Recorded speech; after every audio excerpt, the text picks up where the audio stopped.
thanks everyone for joining us. As you heard, we've got Marc from Proximity Labs, also a founder of LexPunk, and a new exciting public advocacy initiative that he'll talk about today, and myself from the foundation. So I think the logical place to start, Trump was elected.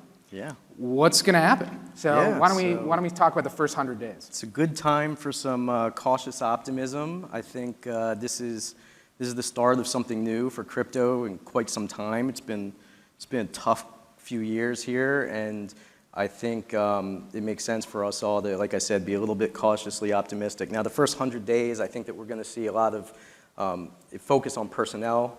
We're going to see, most likely, Marc, a commissioner over at the SEC, as an interim chair, most likely. There's some rumblings about who the new chair will be. I've heard the CLO of Robinhood, potentially. We don't know. There's other names floated out there. But these are all good things, and we can really expect, I think, we don't know exactly what to expect, but we know that the war on crypto is likely to end. So, like I said, cautiously optimistic. I think from what I'm hearing, we're going to see some work on the tax front. One thing that we want to make a push for, as some of you might know, is at least in the U.S., there's a broker rule in tax that's slated to be pushed out by the end of the year. That would make any kind of even non-custodial wallets and websites reporting for tax purposes, and obviously that's a big hurdle. It's something that's difficult, if not impossible, for many in the space to do. So we're going to be fighting that. Hopefully we'll see a change over at Treasury with regard to some of those tax provisions that have been proposed. So I would expect some movement on the tax front. Yeah, and we're talking about the enforcement agenda. Countless, tens, hundreds of millions of dollars wasted by companies defending really that agenda. It's unclear, what cases would be dropped, if any, or voluntarily dismissed, settled, so on and so forth. I wouldn't be so optimistic to see that just yet. My sense is that this will take a little bit of time to kind of push through. Perhaps Coinbase being the one enforcement action that we all hope so. And I've heard some rumblings that in the beginning, at least, that on the way out, potentially between now and the end of the year, there would potentially be even more enforcement action. So there's a chance of that. However, you would hope that, and I have been seeing. Well, they said Jay Clayton did that right at the end with the XRP action, right? So look, who knows how retributive. Right. The current chair wants to be. It seems like the rumblings are that by the end of the year, he's on his. I'm seeing some 180s, in a lot of those positions. So we're hopeful that there won't be new enforcement actions. And like you said, we're hopeful there will be some voluntary dismissals, or there will be some settlements that really don't impact the ecosystems in general. But it's really hard. It's really hard to say. Yeah. So maybe just very briefly, what do we expect from a legislative perspective, and when can we begin to expect it? Obviously, we saw, we had Fit, we've had Loomis Gillibrand. It's about time that there's some regulatory clarity. Is this a 1 to 2 year initiative? Is this a 3-year initiative? I'd like to see a reset. You're going to have folks who want to push those old bills, use them as templates for new ones. I'm thinking there should be a reset. We should go back to the drawing board. We should focus on first principles. And what are those first principles? I think the reason that we're here, right, is decentralization, disintermediation, trustlessness. That's what makes the technology valuable. It's what makes the technology special. And those are the principles and features of the technology that I think we want to see policymakers respect and protect, right? So I think when we're crafting new policies, we should be doing so rewarding and incentivizing those features of the technology. And so there's a number of different types of stacks of the technology and aspects of the technology that will need to be regulated. So far, we've really only seen the focus on centralized exchanges and listing and secondary sales, that type of thing. But the base layer protocol, there's that. There's BSA, which is the Bank Secrecy Act, on-chain BSA, and token taxonomy, and then finally, the centralized exchange, looking at that and how to regulate that. Yeah, and when we say token taxonomy, we mean, the different types of tokens, be it utility or so on. That's right. Now, in the regime that we've been, living under for the last, 4 or more years, it's all securities, right? And so every token is seen as a security, but that's really not the case. Some, are fundraising tokens, and they are securities tokens, but many are not, and many different types of tokens. Is not legal advice, Marc's opinion. But That's right.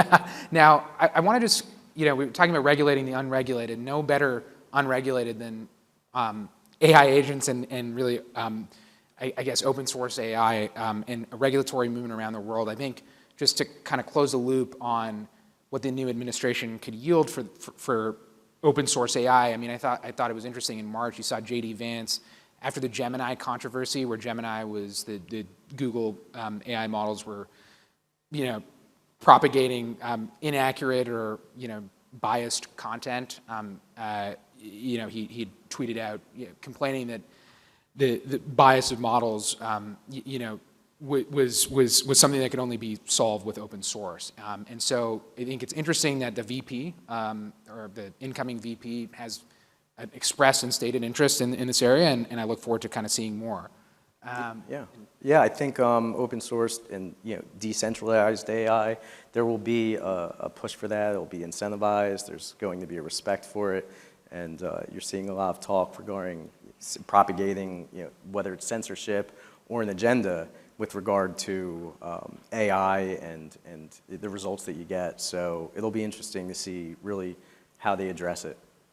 I want to turn for a second actually to PSA, which is an initiative that Marc is working on, and maybe we can, you can give just a quick spiel about what it is and why you think it's necessary, and then we can kind of move to talk about some of the issues that you guys are thinking about. Sure. Well, as you mentioned earlier, I was one of the founders of an organization called LexPunk that was really a builder and legal community looking to advocate on behalf of decentralized communities and of builders in DeFi in particular, and we saw a need for that in the industry. You have Blockchain Association, you have a number of different types of advocacy groups that are really acting on behalf of very large incumbents or very centralized actors, and so on and so forth, and that's great. They're helpful, but we saw a need for that in the decentralized protocol space and decentralized builder space, and the public state advocacy is pretty much an offshoot of that LexPunk. This is like the grown-up version of that, where LexPunk was really what we did was a lot of ground support, a lot of getting the community together and fighting different causes. With the community, public state is getting in the door, actually speaking with the policymakers, working with the policymakers, drafting draft legislation, and like I said earlier, starting with base principles and getting them to really understand and educate them about the technology. So that's what public state advocacy is about. Yeah, so I mean, number one, it sounds like a pretty opportune time to be doing that, just kind of given what we talked about. I mean, maybe let's take a step back. I mean, one of the kind of key issues is sort of this market structure issue, and maybe you could elaborate on how PSA is sort of approaching this differently, because effectively one of the problems is no one's really tried to I guess, question the approach from bottom up, and that's one of the differentiators, I think, of the PSA approach. It is. The way that we view it is that protocols, ones that are decentralized, they should be seen as public goods or critical infrastructure, and the way that that doesn't mean that they shouldn't be regulated. It doesn't mean that there shouldn't be protection for users, consumers. It doesn't mean that there isn't a place for that. However, the way that we view it, and what we would propose, is that a different regulator would oversee this, one like the FTC, and that there would be a regime regarding antitrust laws regarding this. So we have something called vertically integrated centralized entities, right? And these would be entities that are actually pretty centralized, that are involved in many layers of the stack, right? So if they're market makers, while at the same time running RPC nodes, while at the same time funding projects and wallets, while at the same time maybe even running a centralized exchange. Those would be the types of entities that should be regulated. So you're regulating the entity, not the technology, right? And an entity, and what you're trying to do there is you're trying to avoid conflicts of interest, you're trying to avoid antitrust violations, and you're trying to have full transparency of things like self-dealing and a lot of the risks that are actually inherent in the industry, as opposed to focusing on risks that don't apply, right? So this technology is about disintermediating. It's about you don't have the intermediaries that you typically have, but what you might have is if you have these centralized types of entities that are in each part of the tech stack, it starts looking a little bit more like that. So, well, how does this fit into this notion of regulating the app, not the protocol? Because look around, see that that's kind of the common policy position of everyone from A16Z to others. So obviously we talked about the FTC as a regulator versus SEC or CFTC. I think that's differentiated. But then how does that fit into the wider regulating the app or not the protocol? It's similar, but some apps maybe they should be. It depends what you're really talking about. What I'm wary of is when we say regulate the app, do we mean a front end? Do we mean merely a website that is translating code to be human readable? Does that mean that we're going to turn them into financial institutions and have to abide by the types of regulations that financial institutions do? Are we going to treat them like brokers? I don't really think that that's appropriate for a website.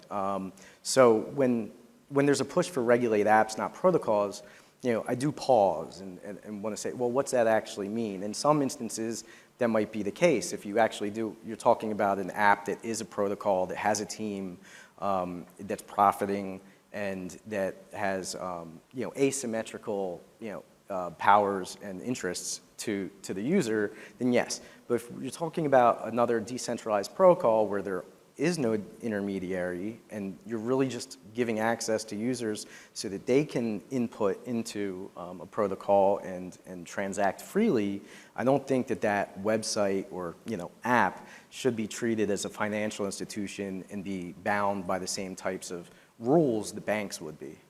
Yeah, so it sounds like some need for regulatory nuance That's right.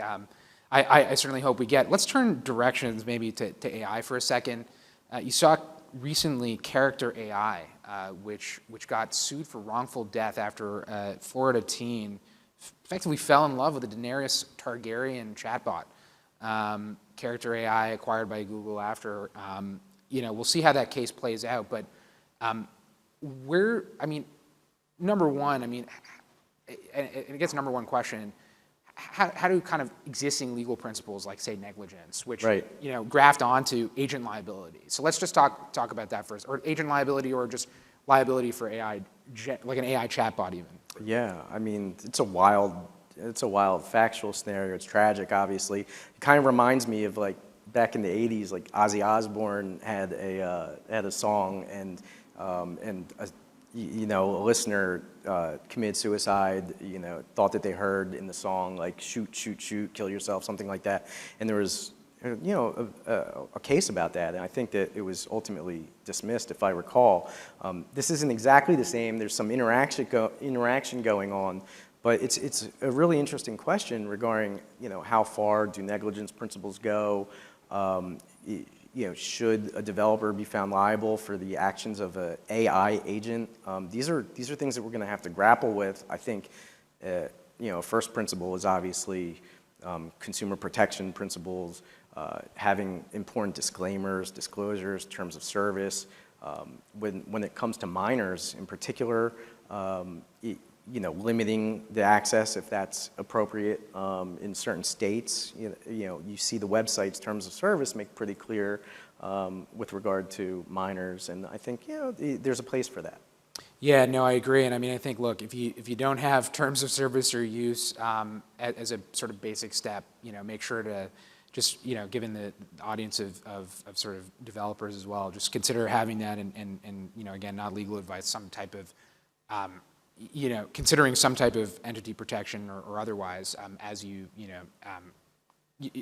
as you're deploying in this space. I mean, I think, maybe just turning to a second for, we've obviously seen Truth Terminal, proliferate and grow considerably. And I guess, agent liability will continue to be borne out, but I wonder, what are the sorts of preconditions we need for a future where agents can interact with each other, right? As opposed to, an agent-human interaction, Marc and Abby's or not legal agents, but AI agents, say financially transacting. Obviously, that's a future Ilya described. There are elements that clearly require things like, say, dispute resolution between AI agents that, remain to be built out. Frankly, should be built out first for humans appropriately first before we even talk about AI agents. Although I suppose, resolving disputes on chain, could be significantly easier and than civil cases. Right. Maybe more, likely more efficient, right? Indeed. So I'm excited to see what that might look like. I mean, I guess, thinking of a future of an HTTP-like kind of agent interaction protocol, if you were. And I know it's something that at the foundation and elsewhere, not at Near AI Foundation and elsewhere, folks have been thinking about. So really excited. I wanted to we've got 2 minutes, so I know folks may have questions, so I want to just open it up to the audience if there are any questions. Like, don't be shy.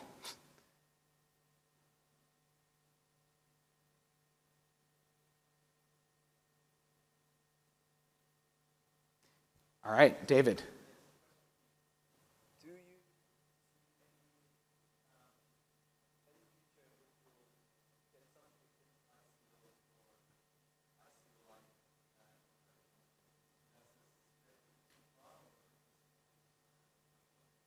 Well, it seems like we're getting a little bit of in between. You saw Legion, right? So, which is I mean, and they're, it's not exactly ICOs, but trying to ensure sort of